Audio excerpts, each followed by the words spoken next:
আগ্নেয়াস্ত্র সহ এক দুষ্কৃতীকে গ্রেপ্তার করল খড়গপুর টাউন থানার পুলিশ। রাজ্যে 5 ডিভিশনের জন্য 5 স্পেশাল রোল অবজারভার নিয়োগ কমিশনের। ইন্ডিগো সমস্যা নিয়ে কেন্দ্রকে তো মুখ্যমন্ত্রী মমতা বন্দ্যোপাধ্যায়ের। খড়গপুর আইআইটির ছাত্রের রহস্য মৃত্যু, রেল লাইনের ট্র্যাক থেকে উদ্ধার দেহ। খরচ চালাতে পারছি না, ফ্রিজ করা অ্যাকাউন্ট ব্যবহারের অনুমতি চেয়ে কোর্টে পার্থ বান্ধবী অর্পিতা।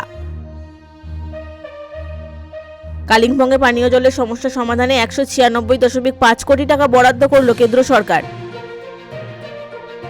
সংসদে সাহিত্য সম্রাট বঙ্কিমচন্দ্র চট্টোপাধ্যায়কে বঙ্কিমদা বলে সম্বোধন প্রধানমন্ত্রী, প্রতিবাদ তৃণমূলের। কার্শিয়াং থেকে শিটং যাওয়ার পথে গভীর খাদে পড়ল গাড়ি, মৃত 3 জন।